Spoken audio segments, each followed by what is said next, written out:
ഓം പാർത്ഥായ പ്രതിബോധിതാം ഭഗവതാം നാരായണേന സ്വയം വ്യാസേന ലിഖിതാം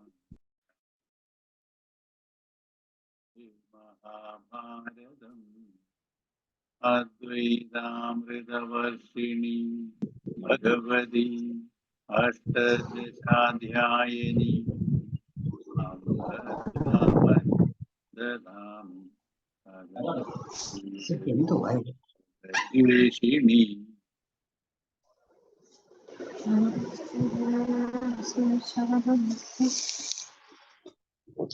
എല്ലാവരും മ്യൂട്ട് ചെയ്യണേ. 40ാമത്തെ ശ്ലോകമാണ് നമ്മൾ എടുക്കേണ്ടത്. അമ്മോദി ഒന്ന് വായിക്കാമോ ശ്ലോകമാർത്ഥം?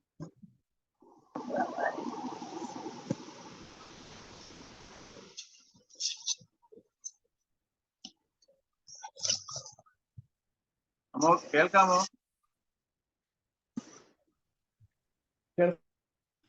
കേൾക്കാം സാറേ.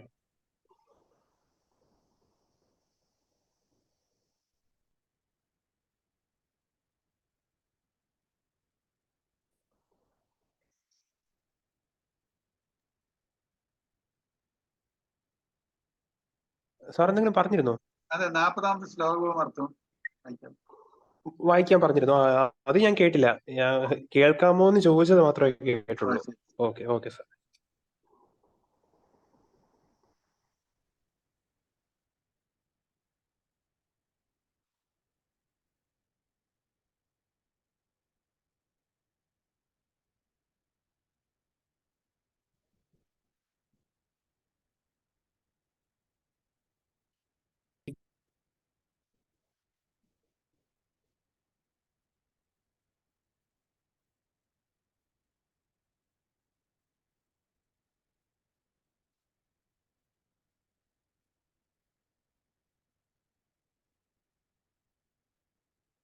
ഇല്ലല്ലോ. ഉദാഹരണമായി നെൽകൃഷിയുടെ കാര്യമെടുക്കാം. നിലം ഉഴുതു, വിത്ത് വിതച്ചു. എന്നാലും വിള കിട്ടണമെങ്കിൽ ഇനിയും ചിലത് ചെയ്യാനുണ്ട്. നനയ്ക്കൽ, കളപറിക്കൽ, പക്ഷിമൃഗാദികളിൽ നിന്ന് രക്ഷിക്കൽ എന്നിങ്ങനെ. അപ്പോഴേ കൃഷി ഫലപ്രദമാവുന്നുള്ളൂ. അല്ലാത്ത പക്ഷം ചെയ്തേടത്തോളം പ്രയത്നം വിഫലമായിത്തീരും. ഈ ദോഷത്തെ അഭിക്രമനാശം എന്ന് പറയും. കൂടാതെ വിധിപ്രകാരമല്ലാത്ത പിഴച്ചു പോകുന്ന കർമ്മങ്ങൾ അനർത്ഥഹേതുക്കളായി തീരാറുണ്ട്. ഉദാഹരണമായി ചികിത്സയിൽ മരുന്ന് മാറി കൊടുത്താലും മറ്റും രോഗം മാറുന്നതിന് പകരം രോഗി മരിക്കാൻ പോലും ഇടയായേക്കും. ഇങ്ങനെ വിപരീത ഫലം വരുന്നതിനെ പ്രത്യവായം എന്ന് പറയും. സാധാരണയായി കർമ്മങ്ങളുടെ ഫലസിദ്ധിയെ തകിടം മറിക്കുന്ന 2 വിഘ്നങ്ങളാണിവ: അഭിക്രമനാശവും പ്രത്യവായവും. എന്നാൽ കർമ്മയോഗം അനുഷ്ഠിക്കുന്നവൻ ഒട്ടും ഭയപ്പെടേണ്ട, അവർക്ക് ഈ ആപത്തുകൾ വരില്ല എന്ന് കൃഷ്ണൻ ഉറപ്പു നൽകുന്നു. ഈ ശ്ലോകത്തിൽ ആദ്യം അമ്മോക്ക് വായിച്ചത് ശ്ലോകവും അർത്ഥവും അത് കേട്ടില്ലായിരുന്നു. പിന്നെ ഇടയ്ക്ക് പാരഗ്രാഫ് കൊടുത്ത് അത് കേൾക്കാൻ തുടങ്ങി. എല്ലാവർക്കും എങ്ങനെയാണെന്ന് കേട്ടില്ലായിരുന്നു. സാരമില്ല. ഒന്നുകൂടി വായിക്കണോ സാറേ? വേണ്ട, സാരമില്ല. വന്ന ഒന്നുകൂടെ വായിച്ചോളൂ. അതിന്റെ ശ്ലോകം അർത്ഥവും മാത്രം. നേഹാഭിക്രമനാശോസ്തി പ്രത്യവായോ ന വിദ്യത്തെ സ്വൽപമപ്യസ്യ ധർമ്മസ്യ ത്രായത്തെ മഹതോ ഭയാത്. ഈ യോഗത്തിൽ തുടങ്ങി വെച്ച പ്രയത്നം നിഷ്ഫലമാകയില്ല. അനിഷ്ടമായ വിപരീത ഫലം ഉണ്ടാക്കുകയുമില്ല. ഈ ധർമ്മത്തിന്റെ, അതായത് കർമ്മയോഗത്തിന്റെ അല്പമാത്രമായ ആചരണം പോലും മഹാഭയത്തിൽ നിന്നും രക്ഷിക്കുന്നു. കേൾക്കാൻ വരുന്നു. ഇത് മതി. അല്ല, ഇത് നമ്മൾ ഇതൊക്കെ ഈ പ്രാക്ടീസ് ചെയ്യുന്നത് നമ്മൾ ഈ കർമ്മ ഈ ഗീതയൊക്കെ വായിച്ചതിനെ ഉൾക്കൊണ്ട് നമ്മൾ ഇതിങ്ങനെ പ്രൊസീഡ് ചെയ്ത് കഴിഞ്ഞാല് നമ്മൾ വിചാരിക്കും ഇത് മൊത്തമായിട്ട് എനിക്ക് ഈ സാധനങ്ങളൊക്കെ ചെയ്ത് എനിക്ക് പരമാത്മ ചെയ്തിട്ടുണ്ട് അതിന്റെ മോക്ഷം സാധ്യമാകത്തില്ല. ഈ ജന്മം ഇനി എത്രയോ ശരിക്കും പ്രയത്നിക്കേണ്ടിയിരിക്കുന്നു. എത്രത്തോളം ഇതിന് വിജയം കിട്ടും, അല്ലെങ്കിൽ ആ ഒരു ഇതുണ്ട്. നമുക്കൊരു സംശയമുണ്ട്. എങ്ങനെ ഇതൊക്കെ കുറച്ച് ദൂരമായി നമ്മൾ പ്രയത്നിച്ച് ഇതൊക്കെ ഈ രീതിയിലൊക്കെ നമ്മൾ മനസ്സിനെ ക്രമീകരിച്ച് കൊണ്ടുപോകുന്ന കാര്യത്തിലൊക്കെ നമുക്കൊരു സംശയം വരും. അപ്പം നമ്മൾ ഈ പഠിച്ചിട്ട് ഇത്രയൊന്നും കാര്യമില്ല എന്നുള്ള രീതിയിൽ. അപ്പം ഇതിനൊരു കൃഷ്ണ ഒരു ഗ്യാരണ്ടി തരുക. മറ്റുള്ള കർമ്മങ്ങളുടെ കൂട്ടല്ല. മറ്റുള്ള കർമ്മങ്ങൾ ചില നമ്മൾ ഇടയ്ക്ക് വെച്ച് നിർത്തി കഴിഞ്ഞാല് പിന്നെയും നമ്മൾ ആദ്യം തൊട്ട് തുടങ്ങിക്കൊണ്ട് വരും. അപ്പൊ നമ്മളിപ്പോ ഇത് എത്രത്തോളം പഠിക്കുന്നോ, ഇത് നമ്മൾ ഇതിനിടയ്ക്ക് നമ്മൾ മരിച്ചു പോയാൽ എന്തോ ചെയ്യും? പിന്നെയും നമ്മൾ ഇത് ആദ്യം തൊട്ട് പഠിക്കേണ്ടത്. ഇപ്പം നമുക്കൊരു ഡൗട്ട് ഉണ്ടാവും. മറ്റു കർമ്മങ്ങളുടെ കൂട്ടല്ല നമ്മൾ ആത്മീയ ജ്ഞാനം നേടുന്നതിനുള്ള ഇതിലെ നമ്മൾ എവിടെ വെച്ച് നിർത്തിയോ അവിടെ വെച്ച് നമ്മൾ കണ്ടിന്യൂ ചെയ്യും. അതുകൊണ്ടാണ് നമുക്ക് ഒരു കാര്യം വ്യക്തമാണ്. കഴിഞ്ഞ ജന്മത്തിലേക്ക് കിട്ടിയ ഏതോ ഒരു ആത്മീയ ഗുണങ്ങളുടെ ഭാഗമായിട്ടാണ് ഇപ്പൊ ഗീത പഠിക്കാൻ നമുക്ക് തോന്നുന്നതിന്റെ കാരണം തന്നെ മറ്റേ പലർക്കും ഇതുമായിട്ട് ഇതിനോട്ട് വായിക്കാൻ ഒരു ഇൻട്രസ്റ്റും ഇല്ലാതെ, ഒരു താല്പര്യവും ഇല്ലാത്ത എത്രയോ പേരുണ്ട്. അപ്പം ഇത് ഒരു കണ്ടിന്യൂറ്റിയാണ്. നമ്മൾ വിചാരിക്കും ഇപ്പൊ ഗീത പഠിക്കാൻ തുടങ്ങിയ നമ്മുടെ ഇപ്പോഴത്തെ ഒരു ട്രെൻഡ് കൊണ്ടല്ല, കഴിഞ്ഞ ജന്മത്തിലെ ഇതിന്റെ ഒരു സീക്വൻസ് ആരംഭിച്ചു കഴിഞ്ഞു. അതുകൊണ്ടാണ് നമ്മളിപ്പോ ഇത് പഠിക്കാൻ ആരംഭിച്ചത്. അപ്പൊ ഈ ഒരു കർമ്മത്തില് ബാക്കി സാധാരണ കർമ്മങ്ങളുടെ കാര്യത്തില് ഒരു കർമ്മം നമ്മൾ സ്റ്റാർട്ട് ചെയ്തിട്ട് ഇടയ്ക്ക് വെച്ച് നിർത്തി കഴിഞ്ഞിരിക്കട്ടെ, അത് പിന്നെ നമ്മൾ അവിടെ വെച്ച് തുടങ്ങാൻ പറ്റത്തില്ല. കർമ്മങ്ങൾ രണ്ട് വ്യത്യസ്ത ഒരു എഫക്റ്റ് ആണ് ഇതിൽ. അവിക്രമനാശവും പ്രത്യയവായവും. അവിക്രമനാശം എന്ന് വെച്ചാല് ഏതെങ്കിലും ഒരു കർമ്മം പകുതി വെച്ച് നിർത്തി കഴിഞ്ഞാല് പിന്നെ നമുക്ക് അവിടെ വെച്ച് തുടങ്ങാൻ പറ്റത്തില്ല, പിന്നെ ആദ്യം തൊട്ട് തുടങ്ങേണ്ടി വരും. അതേസമയം ചില കർമ്മങ്ങളാണെങ്കിൽ നമ്മൾ ആ കർമ്മം ചെയ്തുകൊണ്ടിരിക്കുമ്പോൾ തന്നെ അത് വിപരീത ഫലം തരും. അതാ ഒരു എക്സാമ്പിൾ പറഞ്ഞു, മരുന്ന് മാറി ട്രീറ്റ്മെന്റ് എടുത്തു കഴിഞ്ഞാല് ആ മരുന്ന് ചിലപ്പോൾ അത് രോഗിയുടെ മരണത്തിന് വരെ കാര്യം. അപ്പം ട്രീറ്റ്മെന്റ് എടുത്തു, എല്ലാം പക്ഷെ കൊടുത്ത മരുന്ന് തിരിഞ്ഞു പോയി. അപ്പൊ ആ കർമ്മത്തിന് വിപരീത ഫലം ഉണ്ടാവും. അങ്ങനെയുള്ള ഒരു എക്സാമ്പിൾ പറയും. നമ്മുടെ ചില കർമ്മങ്ങളെ ഇടയ്ക്ക് വെച്ച് നിർത്തി, അപ്പൊ പിന്നെ അത് ഇടയ്ക്ക് വെച്ച് ഡിസ്കണ്ടിന്യൂ ആയിപ്പോയി, പിന്നെ നമ്മൾ ആദ്യം തൊട്ട് തുടങ്ങേണ്ടി വരും. ഈ ആത്മീയ വിദ്യയില്, അതായത് ആത്മവിദ്യ നമ്മൾ പ്രാക്ടീസ് ചെയ്യുമ്പോഴേ, കർമ്മയോഗത്തിൽ കൊണ്ട് നമ്മൾ ഇങ്ങനെ മനസ്സിനെ ഉയർത്തിക്കൊണ്ടുപോയി ഓരോ ലെവലിൽ ഇങ്ങനെ പ്രാക്ടീസ് ചെയ്തുകൊണ്ടിരിക്കുമ്പോഴേ നമുക്ക് എവിടെ വെച്ചൊരു ബ്രേക്ക്, നമ്മൾ ജീവിതം അവിടെ തീർന്നു പോയി, നമ്മൾ ജീവൻ ഈ ശരീരത്തിൽ നിന്ന് വിട്ടുപോയി. പക്ഷെ അടുത്ത ജന്മത്തിലെ ഇതിന്റെ കണ്ടിന്യൂഷൻ ആയിരിക്കും നടക്കുന്നത്. അതാണ് നമ്മൾ ഇപ്പോഴും നടക്കുന്നത്. എത്രയോ പേർക്ക് ഇതിലോട്ട് താല്പര്യമില്ല. ഈ താല്പര്യം വരാൻ കാരണം ഈ ജന്മത്തിന്റെ അല്ല, കഴിഞ്ഞ ജന്മത്തിൽ ഞാൻ ഇത് തുടങ്ങി വെച്ചിട്ടുണ്ട്. അതുകൊണ്ടാണ് ഞാൻ ഇപ്പൊ ഇതിനകത്തോട്ട് വന്നത്. ഇത് പരമാർത്ഥ ഒരു സംഗതി. കാരണം ഇത് മാത്രം ഈ ഒരു കർമ്മയോഗം പാരമാർത്ഥ സത്യങ്ങളെ അറിഞ്ഞ് അതിലോട്ടുള്ള സാധനങ്ങൾ ഉയരുന്ന മനസ്സിനെ ഉയർത്തുന്ന സമയത്ത് എവിടെ വെച്ച് നിൽക്കുന്നോ അതിന്റെ കണ്ടിന്യൂഷൻ ആയിരിക്കും തിരിച്ചും നമ്മളൊരു ജന്മം എടുക്കുമ്പോഴും ഉണ്ടാവുന്നത്. അതുകൊണ്ട് നമ്മൾ മാക്സിമം പരിശ്രമിക്കുക. അപ്പൊ അതിന്റെ ഒരു ഗുണം എന്താ? നമ്മൾ എത്രത്തോളം പരിശ്രമിക്കത്തുള്ളൂ ഈ പാരമാർത്ഥ സത്യങ്ങളെ അറിഞ്ഞ് ഈ സാധനങ്ങളൊക്കെ ചെയ്ത്, ദാറ്റ് ഈസ് ഈ നമ്മളെ കർമ്മയോഗം നമ്മൾ അനുഷ്ഠിച്ച് നമ്മൾ ജീവിതത്തിനെ ഉയർത്തിക്കൊണ്ടിരിക്കുന്ന സമയത്താണെങ്കിൽ നമ്മുടെ ശരീരം വിട്ടുപോകുന്നത് നെക്സ്റ്റ് ജന്മം എന്റെ ഒരു ഹയർ ലെവലിലായിരിക്കും, ഒരു ആത്മീയമായിട്ടുള്ള ചുറ്റുപാടിലായിരിക്കും എന്റെ ജനനം. നമ്മൾ ഈ ഭൗതിക താമസിക്കുന്ന ഇരിക്കുന്നതിനും അത് പാരലായിട്ട് തന്നെ നമ്മൾ ഈ ഒരു കർമ്മയോഗം കൂടെ അഭ്യസിച്ചു തുടങ്ങിയാൽ, ആത്മീയ വിദ്യ നമ്മൾ പരിശീലിച്ചു തുടങ്ങിയാൽ, നമ്മുടെ നെക്സ്റ്റ് ജന്മം ഇതുപോലൊരു നമ്മുടെ ഇന്ന് ജനിച്ച ഈ പ്രാവശ്യം ജനിച്ച ആ സിറ്റുവേഷൻ ആയിരിക്കത്തില്ല. തീർച്ചയായിട്ടും ഇതിന് ആത്മീയ സാധന ചെയ്യാൻ പറ്റിയ ഒരു സിറ്റുവേഷനിലായിരിക്കും നമുക്ക് ജനനം ഉണ്ടാവുന്നത്. അപ്പൊ നമുക്ക് ഒട്ടും വിഷമിക്കേണ്ട കാര്യമില്ല. ഈ ജന്മം നമ്മൾ മുക്തി അടഞ്ഞില്ലെങ്കിലും നമ്മുടെ ജന്മത്തിനെ ഉയർത്താൻ ഒരു ഹയർ ജന്മം കിട്ടാൻ അടുത്ത ജന്മത്തിൽ എനിക്കൊരു ഹയർ സിറ്റുവേഷനിലോട്ട് പോകാൻ ഇത് ഉപകരിക്കും. അതുകൊണ്ട് നമുക്ക് ഏതൊക്കെ അഭ്യസിച്ചാലും അത് ഒരിക്കലും നമുക്ക് നഷ്ടമാവത്തില്ല. ആ ഒരു ഇതാണ് കൃഷ്ണൻ പറയുന്നത്.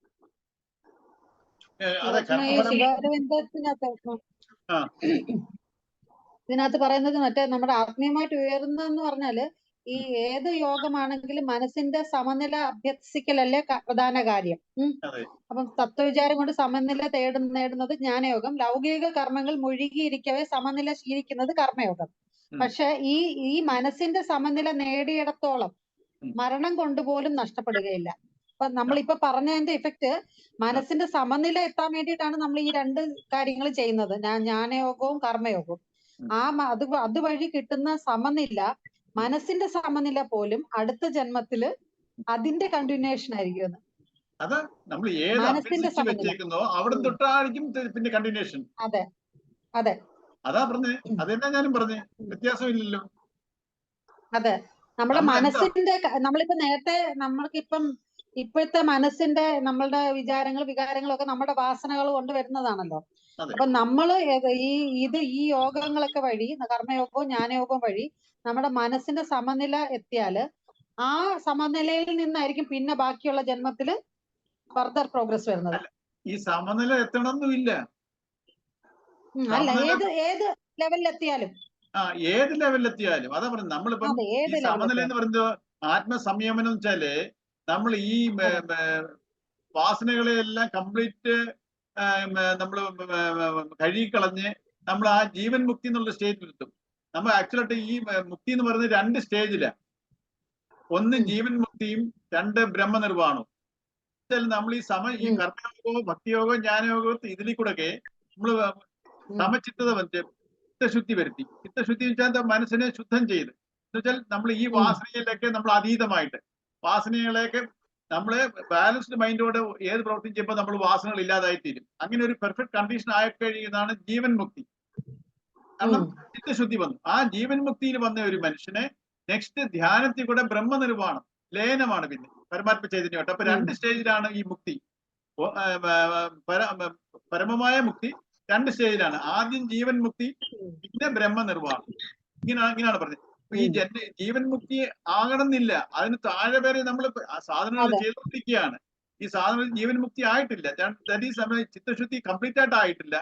എന്നിരുന്നാൽ പോലും അതാ ഇനി വേറെ ശ്ലോകത്തിൽ ഒരു സ്വല്പം അല്പസ്യ നമ്മൾ സ്വല്പം അഭ്യസിച്ചാൽ പോലും അത് ഒരിക്കലും വേസ്റ്റ് ആവത്തില്ല. നമ്മൾ ഈ മറ്റുള്ള കർമ്മങ്ങളുടെ കൂട്ടല്ല ഈ സാധനാ കർമ്മങ്ങൾ ചെയ്യുമ്പോഴേ നമ്മൾ ഈ എന്തെങ്കിലും അനുഷ്ഠിച്ചോ അത് നമുക്ക് നഷ്ടമാകത്തില്ല. ഇതല്ലേ അതിനകത്തും പറയുന്നേ ബാലകൃഷ്ണൻ സാർ. സാറേ, ഇപ്പൊ ഈ ഒരു കുടുംബത്തിൽ തന്നെ 2 കുട്ടികള്, അതിലെ ഒരു കുട്ടി ചെറിയ കാലം മുതലേ ഒരു സ്വല്പം മെച്യൂർഡ് ആയിട്ടുള്ള ക്യാരക്ടർ ആയിരിക്കും. അതുപോലെ തന്നെ ചെറിയ ചെറിയ ബുദ്ധിമുട്ടുകളിൽ വിഷമിക്കാതെ, ചെറിയ ചെറിയ ഡിസ്കംഫേർട്സിൽ ഇതാവാതെ മുന്നോട്ട് പോകും. മറ്റൊരു കുട്ടി പെട്ടെന്ന് ഇറിറ്റേറ്റഡ് ആവുന്ന ടൈപ്പ് ആയിരിക്കും.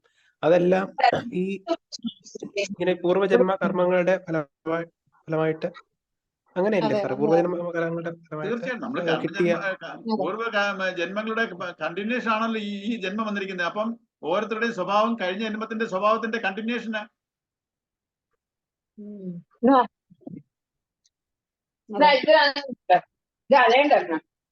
ലേഖ ചേച്ചി, ലത കുഞ്ഞുമേ വന്ന് മ്യൂട്ട് ചെയ്യണേ. അത്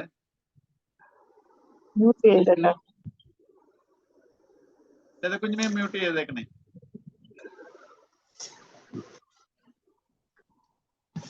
അമ്മ പറഞ്ഞത് മനസ്സിലായോ? അമ്മുവിന് കേൾക്കാമോ? കേൾക്കാം സാറേ, കേൾക്കാം. ഈ നമ്മുടെ ഇപ്പൊ ഓരോരുത്തരുടെയും സ്വഭാവം ചില വാസനകള് കഴിഞ്ഞ ജന്മത്തിന്റെ കണ്ടിന്യൂഷനാ. ഇപ്പം നമ്മൾ ഇന്ന് കാണുന്ന നമ്മുടെ വാസന 3ന്റെ എഫക്റ്റീവ് ആയിട്ടുള്ളതാണ്. ഒന്ന് കഴിഞ്ഞ ജന്മത്തിൽ നിന്ന് കൊണ്ടുവന്നു, കഴിഞ്ഞ ജന്മത്തിന്റെ കണ്ടിന്യൂഷനുള്ള വാസന. ആ വാസനയും അച്ഛനമ്മമാരുടെ കൂടെ കിട്ടിയ ജനറ്റിക്കലായിട്ട് കിട്ടിയ അവരുടെ ക്വാളിറ്റീസും, പിന്നെ ജനിച്ചപ്പം മുതൽ നമ്മൾ ഇതുവരെ ജീവിച്ച നമ്മൾ സാഹചര്യങ്ങളിൽ കുറെ അക്വയർ ചെയ്തിട്ടുണ്ട്. അപ്പൊ ഇത് 3 കൂടെ ചേർന്നാണ് ഇപ്പോഴത്തെ നമ്മുടെ വാസന. കഴിഞ്ഞ ജന്മത്തിന്റെ മാത്രമല്ല, കഴിഞ്ഞ ജന്മത്തിൽ നിന്ന് കൊണ്ടുവന്നതും അച്ഛനമ്മമാരിൽ കൂടെ കിട്ടിയതും, പിന്നെ ഈ ജനിച്ചിട്ട് നമ്മൾ അറിയാറായപ്പോ തൊട്ട് നമ്മൾ ഓരോ കർമ്മങ്ങൾ ചെയ്തോ അതിൽ കൂടെ നമ്മൾ വാസനകൾ കർമ്മഫലം അക്വയർ ചെയ്തു. ഇതിന്റെ 3ന്റെയും കൂടെ ഒരു റിസൾട്ടാണ് ഇതിപ്പോ നമ്മുടെ നിൽക്കുന്നത് വാസന.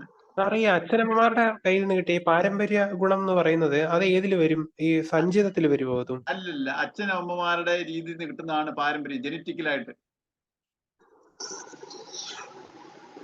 പാരമ്പര്യം എന്ന് പറഞ്ഞാൽ എന്റെ പാരമ്പര്യം എന്ന് പറഞ്ഞാൽ എന്റെ മുത്തച്ഛനും ഈ ജന്മത്തിലെ അച്ഛൻ ഇതാണെങ്കിൽ കഴിഞ്ഞ ജന്മത്തിലെ ഇപ്പൊ ഈ ജന്മത്തിലെ മുത്തച്ഛനും മുതുമുത്തച്ഛനും ഒക്കെ ഉണ്ട്. പക്ഷെ ആ ജന്മമല്ല എന്റെ മുത്തച്ഛൻ, ഞാൻ വേറെ ആർക്കും ആയിരുന്നു കഴിഞ്ഞ ജന്മം ജനിച്ചത്. അപ്പൊ എന്റെ ഈ ജന്മത്തിലെ മുത്തച്ഛൻ അല്ല കഴിഞ്ഞ ജന്മത്തിലെ മുത്തച്ഛൻ. അല്ല, നമ്മുടെ കർമ്മ ഏതിനകത്ത് വരുമെന്നാണ് ചോദിച്ചത്. നമ്മൾ അതുവഴി ജനറ്റിക് എന്ന് പറയുന്ന സാധനമേ പ്രാരബ്ധ കർമ്മ, സഞ്ചിത കർമ്മ. അപ്പൊ സഞ്ചിത കർമ്മത്തിനകത്ത് പാരമ്പര്യമായിട്ട് കിട്ടുന്ന അച്ഛനും അമ്മയിൽ നിന്ന് കിട്ടുന്നതാ. അല്ല, അത് നമ്മളുടെ ഇതിനകത്ത് പറയുവാണെങ്കിലേ, ഇതിൽ പറയുവാണെങ്കിൽ നമ്മുടെ ഇപ്പോഴത്തെ ഈ കർമ്മഫലം എന്ന് പറയുന്നതിനകത്ത് അതിനകത്ത് അത് ആ ഒരു എലമെന്റ് വരുന്നില്ലല്ലോ. സഞ്ചിത കർമ്മം, പ്രാരബ്ധം ആഗാമിയല്ലേ വരുന്നുള്ളൂ. അതെ, അപ്പം ഈ സഞ്ചിത കർമ്മം പറഞ്ഞാൽ ജന്മങ്ങളായിട്ട് ഞാൻ കൊണ്ടുവന്നതാണ് സഞ്ചിത കർമ്മം. അതിൽ നിന്ന് ഒരു പാർട്ടാണ് പ്രാരബ്ധമായി മാറുന്നത്. ആ പ്രാരബ്ധത്തില് എന്റെ അച്ഛനമ്മമാരിൽ നിന്ന് കിട്ടുന്ന വാസനയും വരും, അതും പ്രാരബ്ധത്തിലോട്ട് വരും. പ്രാരബ്ധ കർമ്മത്തിനകത്ത് വരും. പ്രാരബ്ധ കർമ്മത്തിലോട്ടാണ് അച്ഛനും പാരമ്പര്യമായിട്ട് കിട്ടുന്ന വാസനകൾ വരുന്നത്. സഞ്ചിത കർമ്മം വെച്ചാൽ എന്തുവാ? ഞാൻ കഴിഞ്ഞ ജന്മം എന്റെ ഈ ജന്മത്തിലെ അച്ഛനോ ഈ അച്ഛന്റെ അച്ഛനോ മുതുമുത്തച്ഛനോ ഒന്നും കഴിഞ്ഞ ജന്മത്തിലില്ല. ഞാൻ വേറെ ആർക്കോ ജനിച്ചതായിരുന്നു. അതെ അതെ സാറേ, ശരിക്കും ഈ ജനിതക രോഗങ്ങളൊക്കെ ഇല്ലേ, അതെന്ന് വെച്ച് കഴിഞ്ഞാൽ ശരിക്കും പ്രാരബ്ധമാണ്. നമുക്ക് ഇനിയിപ്പോ ഈ ജന്മത്തിൽ അനുഭവിച്ചു തീർക്കേണ്ട കാര്യങ്ങളാണ്. അതെ അതെ, കറക്റ്റ് ആണ്. അതെ, മനസ്സിലായി. പക്ഷെ ഈ പാരമ്പര്യമായിട്ട് കിട്ടുന്നത് ജനറ്റിക്കലായിട്ട് കിട്ടുന്നതാണ്, അല്ലാതെ നമ്മുടെ സഞ്ചയത്തിൽ കൂടെ വരുന്നതല്ല. പക്ഷെ നമ്മുടെ പ്രാരബ്ധത്തിലോട്ട് വരും അത്. പ്രാരബ്ധത്തിലോട്ട് വരും. ഈ സഞ്ചിത കർമ്മത്തിലാണ് ഏത് അച്ഛനും അമ്മയ്ക്കും ജനിക്കണം, ഏത് സിറ്റുവേഷൻ ജനിക്കണം എന്ന് സഞ്ചിത കർമ്മം ഡിസൈഡ് ചെയ്യും. അപ്പം ഏത് അച്ഛനും അമ്മയ്ക്കും ജനിക്കുന്നോ അവരുടേതായ കോൺട്രിബ്യൂഷൻസും അതിനകത്ത് വരും. പക്ഷെ അത് സഞ്ചിതത്തിൽ വരത്തില്ല. ജനിച്ചതിന് ശേഷമായിരിക്കും, ആ പ്രാരബ്ധത്തിലോട്ടായിരിക്കും അവരുടെ പാരമ്പര്യമായിട്ടുള്ള വാസനകൾ വരുന്നത്.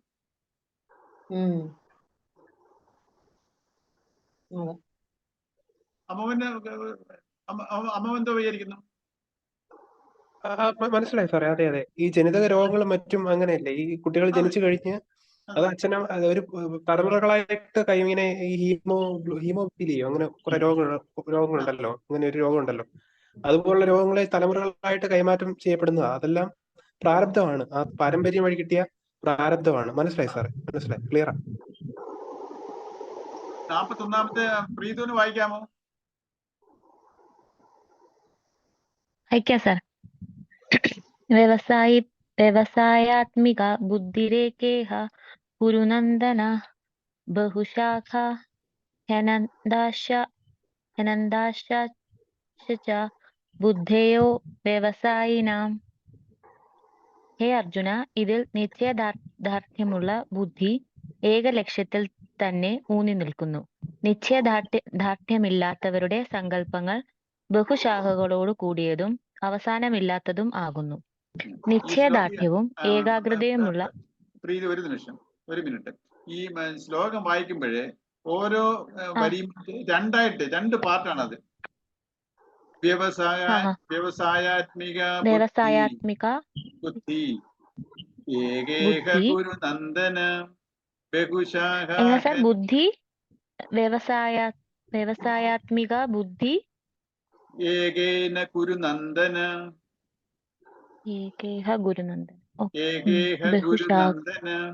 ബഹുശാഖ ഹ്യനന്താശ്ച ബുദ്ധയോ അവ്യവസായിനാം. അങ്ങനെ രണ്ട് പാർട്ടായിട്ടാണ് നമ്മൾ ചൊല്ലേണ്ടത്.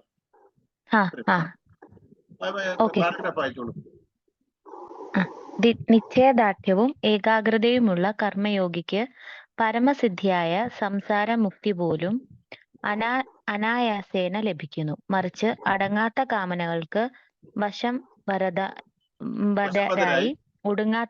വശംവദരായി ഒടുങ്ങാത്ത കർമ്മങ്ങളിൽ മുഴുകിയിരിക്കുന്ന കർമ്മടന്മാർക്ക് ഒന്നിലും മനസ്സുറക്കില്ല.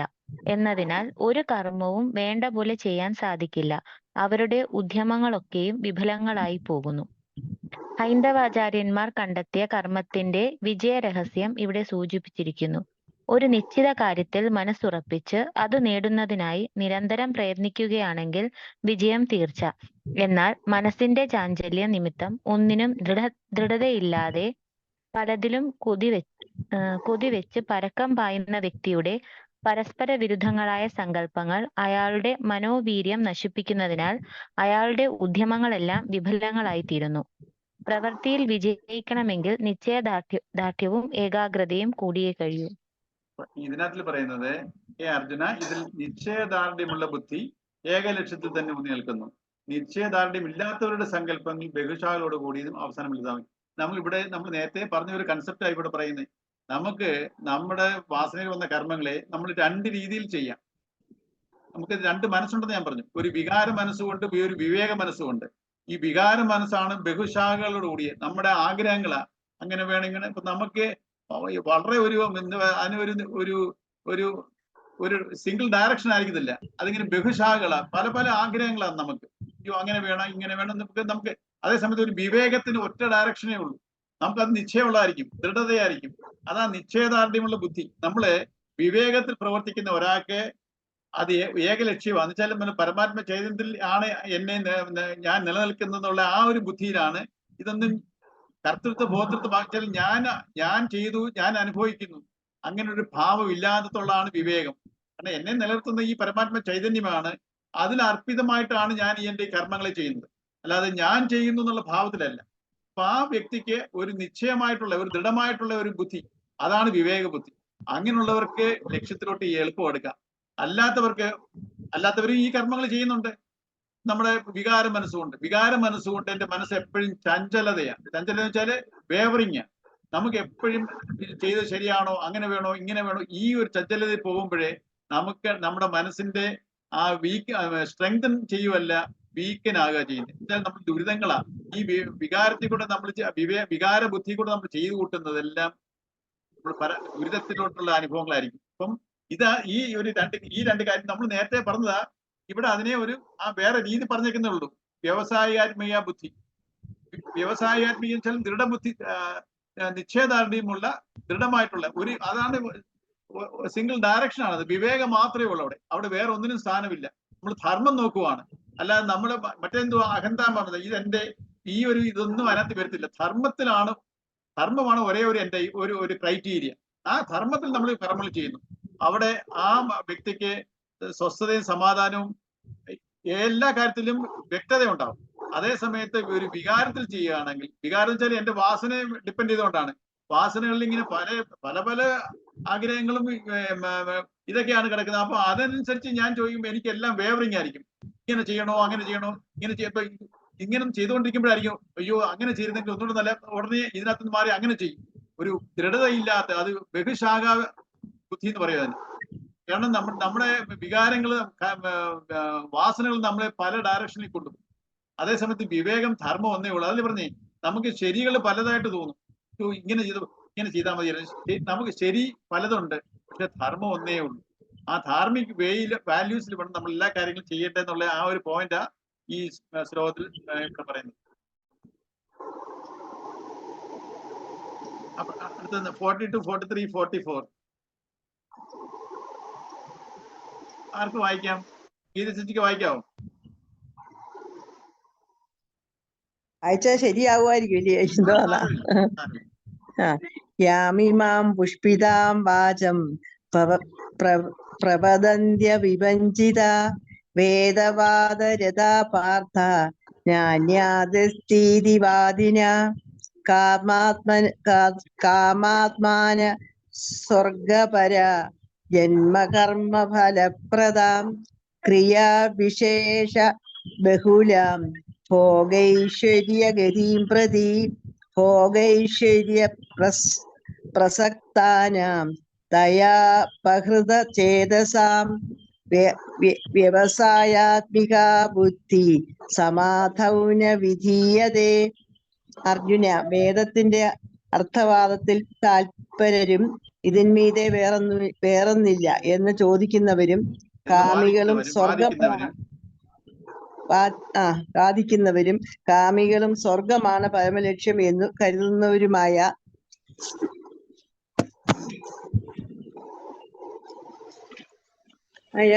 മൂഢന്മാർ ഭോഗേശ്വര്യ പ്രാപ്തിയായി പുനർജന്മമേകുന്ന കർമ്മഫലത്തെ കൊടുക്കുന്ന ഇപ്രകാരമുള്ള ക്രിയാവിശേഷങ്ങളെ പറ്റി യാതൊരു കോമള വാക്ക് പറയുന്നുവോ ആ വർണ്ണനയാൽ വശീകരിക്കപ്പെട്ടവരും ഭോഗൈശ്വര്യങ്ങളിൽ അമിതമായ ആസക്തി ഉള്ളവരുമായ അവർക്ക് സമാധിയിൽ അല്ലെങ്കിൽ അന്ധകരണത്തിൽ നിശ്ചയദാർഢ്യമുള്ള ബുദ്ധി സംഭവിക്കുന്നില്ല. ക്ഷയോന്മുഖമായ ഹൈന്ദവധർമ്മത്തെ പരിരക്ഷിക്കാൻ കച്ചകെട്ടി ഇറങ്ങിയ സാഹസികനായ ഒരു വിപ്ലവകാരിയായിരുന്നുവല്ലോ വ്യാസൻ. അതിനായി അദ്ദേഹം വിരചിച്ച വീരവിപ്ലവ ഗീതമത്രേ ഭഗവത്ഗീത. വേദത്തിലെ കർമ്മകാണ്ഡത്തെ എത്ര നിശിതമായാണ് അദ്ദേഹം വിമർശിക്കുന്നത് എന്നതിന് മൂഢന്മാരുടെ കോമള വാക്കുകൾ അല്ലെങ്കിൽ പുഷ്പിതാം വാചം പ്രവദന്ത്യ വിഭഞ്ജിത എന്ന വിശേഷണം മതിയായ തെളിവാണ്. പൗരാണിക കാലത്തെ യാഥാസ്ഥികരുടെ മുമ്പിൽ വെച്ചാണ് ഇങ്ങനെ വെട്ടിത്തുറന്ന് വിമർശിക്കുന്നതെന്ന് ഓർക്കണം. ആ സാഹസികത പ്രശംസനീയം തന്നെ. ഭോഗൈശ്വര്യങ്ങളോടുള്ള അത്യാസക്തിയാലും കാംക്ഷയാലും വിവേകം നഷ്ടപ്പെട്ട സുഖലോലുപരായ കാമികളോടാണ് കർമ്മകാണ്ഡം സംസാരിക്കുന്നത്. അക്കൂട്ടർ ആഗ്രഹ നിവൃത്തിക്കായി വൈദിക കർമ്മങ്ങൾ അനുഷ്ഠിച്ചു പോന്നു. ജീവിതത്തിന് മഹത്തായ മറ്റൊരു ലക്ഷ്യമുണ്ടെന്ന് അവർക്ക് കാണാൻ കഴിഞ്ഞിരുന്നില്ല. വേദവിധി പ്രകാരം വളരെ പ്രയാസപ്പെട്ട് ഒട്ടും പിഴയ്ക്കാതെ നിശ്ചിത കർമ്മങ്ങൾ അനുഷ്ഠിച്ചാൽ മരണാനന്തരം സ്വർഗം നേടാം. അവിടെ അതിവിശിഷ്ട പൂജ്യങ്ങൾ യഥേഷ്ടം ഭുജിച്ച് സുഖിക്കാം എന്നൊക്കെ വേദവചനമുണ്ട്. പക്ഷെ അത്തരം കാമ്യ കർമ്മങ്ങളിൽ മുഴുകിയിരിക്കുന്ന ആൾക്ക് മനസ്സിനെ ഏകാഗ്രമാക്കാനോ ആന്തരവികാസം നേടാനോ അവസരം കിട്ടുന്നില്ല. ആധ്യാത്മിക പുരോഗതിക്ക് സഹായങ്ങളല്ലാത്ത കർമ്മങ്ങളെ അപ്രധാനങ്ങളായ മതചടങ്ങുകളെ കരുതാനാവും. ലക്ഷ്യം പ്രാപിക്കാൻ ശ്രമിക്കാതെയും ശരിയായ ലക്ഷ്യം എന്തെന്നറിയാതെയും വഴിയിൽ കിടന്ന് തിരയുന്ന കർമ്മടന്മാരെയാണ് വ്യാസഭഗവാൻ ഇവിടെ വിമർശിക്കുന്നത്. വേദത്തിലെ കർമ്മകാണ്ഡം വേദാന്തത്തിലേക്കുള്ള വഴി മാത്രമാണ്. ധ്യാനാഭ്യാസം വഴി സാക്ഷാത്കാരം നേടലാണ് ലക്ഷ്യം. അതിനെ സംബന്ധിച്ച ചർച്ചയാണ് വേദാന്തത്തിന്റെ ഉള്ളടക്കം. കർമ്മകാണ്ഡത്തിന്റെ പ്രയോജനമാവട്ടെ അന്ധഃകരണ ശുദ്ധി വരുത്തി ജീവനെ വേദാന്ത മന്ദിരത്തിലേക്ക് എത്തിക്കുക എന്നതത്രേ. ഇതറിയാതെ മാർഗമായ കർമാനുഷ്ഠാനത്തെ ലക്ഷ്യമെന്ന് കരുതി ആത്മസാക്ഷാത്കാരത്തിന് ശ്രമിക്കാതെ സംസാരത്തിൽ ഭ്രമിക്കുന്ന മന്ദന്മാരെ കൃഷ്ണൻ പരിഹസിക്കുന്നു. വേദവിഹിത കർമ്മങ്ങൾ കാമന കൂടാതെ അനുഷ്ഠിച്ചാൽ സാധകന്റെ അന്ധഃകരണം ശുദ്ധമാവും. അപ്പോൾ വേദാന്ത വിചാരത്തിനും ധ്യാനത്തിനും തത്വര ആത്മസാക്ഷാത്കാരത്തിനും അയാൾ സമർത്ഥനാവുകയും ചെയ്യും. വിവിധ കാമനങ്ങളിൽ കുടുങ്ങി വിവേകം നഷ്ടപ്പെട്ട് വലയുന്നവർക്ക് മനഃശാന്തി ഉണ്ടാവില്ല. ഇത് ഈ ഒരു മൂന്ന് ശ്ലോകങ്ങള് ഈ നമ്മുടെ വേദത്തിനെ വെച്ചിട്ടാണ്. ഇപ്പം അന്നത്തെ കാലഘട്ടത്തില് ഈ ഭഗവത്ഗീത രചിക്കാനുള്ള കാര്യം തന്നെ ഇതാണ്. അന്നത്തെ ഇത് കൃഷ്ണനകത്ത് പറയുന്നുണ്ട്, ഈ നമ്മുടെ പാരമാർത്ഥ സത്യങ്ങൾ ഉൾക്കൊണ്ടതെല്ലാം കാലം കൊണ്ട് നഷ്ടമായി എന്ന് പറയുന്നുണ്ട് കൃഷ്ണൻ. വേറെ ഒരു ശ്ലോകത്തിൽ വരും. അപ്പം അന്നത്തെ ആൾക്കാര് ഈ വേദത്തിലെ കർമ്മകാണ്ഡത്തിന് പ്രാമുഖ്യം നൽകിക്കൊണ്ട്, കർമ്മകാണ്ഡം എന്ന് പറഞ്ഞാൽ എന്തുവാ, എല്ലാം ഓരോ പൂജാവിധികളാ, യാഗം, യജ്ഞം, ഓരോ ഉദ്ദിഷ്ട കാര്യസിദ്ധിക്ക് വേണ്ടിയുള്ള പുത്രകാമിഷ്ടി യാഗം, ഇങ്ങനെ ദിഗ്വിജയം, ഓരോ യുദ്ധം, രാജ്യങ്ങൾ പിടിച്ചടക്കാനുള്ള അശ്വമേധം, ഇങ്ങനെ പല രീതിയിലുള്ള യാഗങ്ങളും യജ്ഞങ്ങളുമാണ്. അപ്പം ഇതിനെ കർമ്മകാണ്ഡത്തിൽ ഇത് പറഞ്ഞേക്കുന്നത് ഇപ്പൊ നമ്മൾ അതിന് കാര്യസിദ്ധി പൂജകളും ഉണ്ട്. അപ്പൊ ഇതിനകത്തില് ഈ കർമ്മകാണ്ഡത്തിൽ പറഞ്ഞേക്കുന്ന കാരണം നമ്മളെ ചിത്തശുദ്ധി വരുത്തുന്നതിന് വേണ്ടിയുള്ളതാണ്. അല്ലാതെ നമ്മുടെ ഇതിനെ ചിന്മയാനന്ദ സ്വാമി ഒരു കഥ പറഞ്ഞിട്ടുണ്ട്. അത് വേറെ ക്ലാസ് പറയുമ്പോൾ സമയമില്ല. നമ്മുടെ ഈ കർമ്മകാണ്ഡത്തിന്റെ നമ്മൾ പൂജാവിധികൾ എന്ന് പറഞ്ഞാല് നമ്മൾ അതിന്റെ ഫലം ചില കാര്യം, നമ്മൾക്ക് ഓരോ കാര്യം നടക്കണം. അപ്പൊ ഈ കാര്യം നടക്കുന്നതിന് വേണ്ടി പൂജകള്, അങ്ങനെയാണെങ്കിൽ ഈ കാര്യസിദ്ധി പൂജകളുണ്ട്. നമുക്ക് എല്ലാ കാര്യങ്ങളും ജീവിതത്തിൽ എല്ലാ കാര്യങ്ങളും സാധിക്കും. പൂജ ചെയ്ത് കാര്യം സാധിക്കാൻ പറ്റുമോ? ഒക്കത്തില്ല. ഈ കർമ്മകാണ്ഡത്തിൽ പറയുന്ന പൂജകളും യജ്ഞങ്ങളും എല്ലാം നമ്മുടെ ചിത്തശുദ്ധി വരുത്തുന്നതിന് വേണ്ടിയുള്ളതാണ്. പക്ഷെ നമ്മളെല്ലാം ഈ പറഞ്ഞേക്കുന്ന അതിന്റെ ഫലത്തിൽ കാര്യശുദ്ധി വെച്ച് സ്വർഗം നേടാം, സ്വർഗപ്രാപ്തിക്ക് വേണ്ടി ഇങ്ങനെ പൂജകൾ ചെയ്യുക, യജ്ഞങ്ങൾ ചെയ്യുക. ഈ സ്വർഗം കിട്ടുന്നതിന് നമ്മൾ ഈ ഫലത്തിൽ ശ്രമിച്ച് അതിൽ മുഴുകിപ്പോയി. ഈ യജ്ഞങ്ങളും ഭാവങ്ങളും ഇതെല്ലാം എനിക്ക് എന്റെ ചിത്തശുദ്ധി വരുത്തി ധ്യാനത്തിൽ കൂടെ പരമാത്മ ചൈതന്യത്തിലോട്ട് പോകേണ്ട ഒരു മാർഗം മാത്രമാണിത്. ഈ മാർഗത്തിനെ ലക്ഷ്യമായിട്ട് തെറ്റിദ്ധരിച്ച് ഇതിനകത്തിൽ കുടുങ്ങി ഈ യജ്ഞങ്ങളും പൂജകളും യാഗങ്ങളും എല്ലാം ചെയ്ത് സ്വർഗപ്രാപ്തി, ഈ പൂജകളും ഈ യജ്ഞങ്ങളും ഒക്കെ ചെയ്താൽ എനിക്ക് സ്വർഗം കിട്ടും, ഭോഗ ഐശ്വര്യങ്ങൾ ഉണ്ടാകും പറഞ്ഞുകൊണ്ട് അതിൽ നിന്ന് ഭ്രമിച്ച്, ഈ പൂജകളിലും കർമ്മങ്ങളിലും ഭ്രമിച്ച് അങ്ങനെ ജനത മാറിക്കൊണ്ടിരുന്നു. അവർ തിരിച്ച് അടുത്ത ധ്യാനത്തിൽ കൂടെ പരമാത്മ മുക്തിയിലോട്ട് പോകുന്ന അവരെ വിട്ടു.